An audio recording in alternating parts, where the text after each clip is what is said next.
ಮೊದಲನೇದಾಗಿ ನಮ್ಮ ಕರ್ನಾಟಕ ರಾಜ್ಯದ ಮೈಸೂರು ಜನತೆಗೆ ಮತ್ತು ಕರ್ನಾಟಕ ಜನತೆಗೆ ದೀಪಾವಳಿ ಹಬ್ಬದ ಅಡ್ವಾನ್ಸ್ ಆಗಿ ವಿಶ್ ಮಾಡ್ತಾ ಇದ್ದೀನಿ. ನಂಜುಂಡಪ್ಪ ಪಟಾಕಿ ಸ್ಟಾಲ್ ಕಡೆಯಿಂದ, ಅದು ಕೋಟೆಗೌಡ ಕುಟುಂಬ ವರ್ಗದಿಂದ. ಮೊದಲು ಇಷ್ಟು ವರ್ಷ 16 ವರ್ಷದಿಂದ ಈ ವರ್ಷ ನನಗೆ ನನ್ನ ಅಂಗಡಿಲಿ ತುಂಬ ಚೆನ್ನಾಗಿ ನಡೀತಾ ಇದೆ ವ್ಯಾಪಾರ. JK ಗ್ರೌಂಡು ತುಂಬ ಸ್ಟಾಲ್ ಇಟ್ಟಿದ್ದೀವಿ.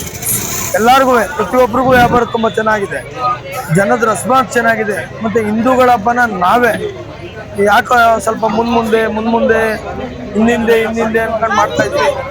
ಆ ಮುಂದೆ ಹೋಗೋದನ್ನ ನೋಡಬೇಕು. ಏನಕ್ಕೋ ಗೊತ್ತಿಲ್ಲ, ನಮಗೆ ಸಿಗೋದು ಒಂದು ಯುಗಾದಿ, ಗೌರಿ ಗಣೇಶ ಹಬ್ಬ, ಮತ್ತು ಮಕರ ಸಂಕ್ರಾಂತಿ, ಮಹಾಶಿವರಾತ್ರಿ, ದೀಪಾವಳಿ. ಇಷ್ಟ ಹಬ್ಬನೂ ನಾವು ಕೇವಲವಾಗಿ ನೋಡ್ಕೊತಾ ಇದ್ದೀವಿ ಅಂತ ಅನಿಸ್ತಾ ಇದ್ದೀವಿ. ಬೇರೆಯವರೆಲ್ಲ ಅವ್ರ ಹಬ್ಬನ ಡಿಸೆಂಬರ್ ತಿಂಗಳಲ್ಲಾಗಲಿ ಮತ್ತು ಬೇರೆ ಅದರ್ಸ್ ಹಬ್ಬ ಆಗಲಿ ತುಂಬ ಚೆನ್ನಾಗಿ ಮಾಡ್ತಾರೆ. ನಾವೇ ಹಿಂದೂ ಆಗಿಬಿಟ್ಟಿರೋದೇ ಒಂದು ಯಾವುದೋ ಜನ್ಮದ ಪುಣ್ಯ. ಆ ಪುಣ್ಯದಲ್ಲಿ ನಾವು ಹಬ್ಬನೇ ಆಚರಣೆ ಮಾಡ್ತಲ್ಲ, ಪಟಾಕಿ ಹೊಡೆದು ಆಚರಣೆ ಮಾಡಬೇಕು ಅಂತೆಲ್ಲ ಹೇಳ್ತಲ್ಲ. ನಾನು ಪಟಾಕಿ ಹೊಡೆಯೋಕ್ಕೂ ಮಕ್ಕಳನ್ನ ಮುಂದೆ ನಿಂತ್ಕೊಂಡು ದಯವಿಟ್ಟು ಓಡಿಸಿ. ಪ್ರತಿಯೊಂದು ಬಾಕ್ಸಲ್ವೇ QR ಕಾರ್ಡ್ ನಂಬರ್ ಇರ್ತದೆ, ಇದು ಸಿಂಬಲ್ ಇರ್ತದೆ. ಸರ್ಕಾರ ಏನು ಗೈಡ್ಲೈನ್ಸ್ ಕೊಟ್ಟಿದೆ ಆ ಗೈಡ್ಲೈನ್ಸ್ ಪ್ರಕಾರ ಪಟಾಕಿ ವ್ಯಾಪಾರ ಮಾಡ್ತಾ ಇದೀವಿ. ಈ ಸಿಂಬಲ್ ಇರ್ತದೆ, ಇದನ್ನು ನೋಡಿ. ಕೆಲವು ಅಂಗಡಿಗಳಲ್ಲಿ ಅಂತ ಯಾರೋ ಹೇಳಿದ್ರು ನಿನ್ನೆನೋ ಮೊನ್ನೆನೋ, ವ್ಯಕ್ತಿಗೆ ಪಟಾಕಿ ವ್ಯಾಪಾರ ಮಾಡಿ ಎಷ್ಟು ವರ್ಷ ಆಯ್ತು ಅಂತ ಗೊತ್ತಿಲ್ಲ. ಅವರು ಇದೇ JK ಗ್ರೌಂಡಲ್ಲಿ ಇದ್ರು.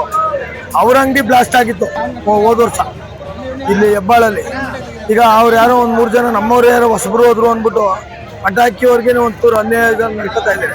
ದಯವಿಟ್ಟು ನೀವು ಪಟಾಕಿಯಿಂದನೇ ವ್ಯಾಪಾರ ಮಾಡಿ ಬದುಕಿರೋದು. ಇದೇ JK ಗ್ರೌಂಡಲ್ಲಿ ಅನ್ನ ತಿಂದಿದ್ದೀರಾ, ಟೌನಲ್ಲೆಲ್ಲ ಅನ್ನ ಊಟ ಮಾಡಿದ್ದೀರಾ. ಪಟಾಕಿಯವ್ರ ಬಗ್ಗೆ ಕೇವಲ ಮಾತಾಡ್ಬಿಡಿ. ಈ ವರ್ಷ ವನಿತಾ ಕಂಪ್ನಿ ಅನ್ನೋ ಒಂದು ಪ್ರಾಜೆಕ್ಟು ತುಂಬ ಅಂದರೆ ತುಂಬ ತೀವ್ರವಾಗಿ ಒಂದಿಲ್ಲ ಅಂದ್ರೆ ಒಂದು 63 ಐಟಮ್ನ ಹೊಸಾದ ರೀತಿ ಕೊಟ್ಟಿದ್ದಾರೆ. ದಯವಿಟ್ಟು ಪಟಾಕಿ ಕೊಂಡದಲ್ಲದೆ ಮಕ್ಕಳುಗಳಿಗೆ ನೀವೇ ನಿಂತು ಪಟಾಕಿ ವ್ಯಾಪಾರ ಹೊಡಿಸ್ಬೇಕು. ಹೆಚ್ಚಿನ ಸಂಖ್ಯೆಯಲ್ಲಿ ಇನ್ನೂ ನಮ್ಮ ಹಿಂದೂ ಹಬ್ಬನ ಬೇಗ ತುಂಬ ವಿಜೃಂಭಣೆಯಾಗಿ ಆಚರಣೆ ಮಾಡಲ್ಲ. ಅಂತೆಯೇ ದೀಪಾವಳಿ ಹಬ್ಬದ ಶುಭಾಶಯಗಳು. ತುಂಬ ಚೆನ್ನಾಗಿ ಮಾಡಿ ಎಚ್ಚರಿಕೆಯಿಂದ ಪಟಾಕಿ ಹೊಡಿ ಸರ್. ಇಲ್ಲಿ JK ಗ್ರೌಂಡಲ್ಲಿ ಆ ಥರ ನನಗೆ ಅನಿಸಿಲ್ಲ. ನಮ್ಮ ಅಂಗಡಿಗಳೇನಿದೆ ಅದೇ, ಬಟ್ ನಮ್ಮಲ್ಲಿ ಒಗ್ಗಟ್ಟಿಲ್ಲ ಅನ್ನೋದು ಅದಕ್ಕೆ. ಫಸ್ಟು ನಮ್ಮಲ್ಲಿ ಒಗ್ಗಟ್ಟಬೇಕು.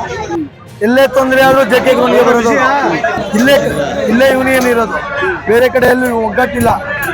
ಇಲ್ಲಿ ಬಂದು ಒಂದು ಯೂನಿಯನ್ ಏನೇ ಅವ್ರಿಗೇನೇ ಪ್ರಾಬ್ಲಮ್ ಆದರೂ ಇಲ್ಲಿ ಬರೋದು. ಅವರೇ ಅದೇ ಹೆಬ್ಬಾಳವರು ಹೋದ ವರ್ಷ ಒಂದು ಅಂಗಡಿ ಸುಟ್ಟೋಗುತ್ತೆ. ಆ ಅಂಗಡಿ ಅವ್ರು ಇವತ್ತು ತುಂಬ ಸಾಚವಾಗಿ ಮಾತಾಡಿದ್ದಾರೆ. ತುಂಬ ಹೆಂಗೆ ಅಂದರೆ, ನಾವು ಸರ್ಕಾರ ಗೈಡ್ಲೈನ್ಸ್ ಏನಿದೆ ಅದನ್ನೇ ಮಾಡ್ತೀವಿ ಅಂತ ಹೇಳ್ತಾರಲ್ಲ. ಯಾಕೆ ಸ್ವಾಮಿ ಮತ್ತೆ ನಿಮ್ಮ ಅಂಗಡಿ ಸುಟ್ಟೋಯ್ತು, ಸುಮ್ಮನೆ ಸುಟ್ಟೋಯ್ತಾ? ಅವ್ರ ಅಂಗಡಿಲಿ ನಾವು ಹೇಳ್ಬೋದು ಬೇರೆ ರೀತಿ. ನೀವು ವ್ಯಾಪಾರ ಹಾಕಿದ್ದೀರಾ, ನೀವು ಬಂಡವಾಳ ಹಾಕಿದ್ದೀರಾ. ಇನ್ನೊಬ್ಬ ಪಟಾಕಿ ವ್ಯಾಪಾರದ ಬಗ್ಗೆ ಕೇವಲವಾಗಿ ನೀವು ಮಾತಾಡ್ಬೇಕು ಸರ್. 100ಕ್ಕೆ 100% JK ಗ್ರೌಂಡಲ್ಲಿ ಹಸಿರು ಪಟಾಕಿ ಮಾಡ್ತಾರೆ.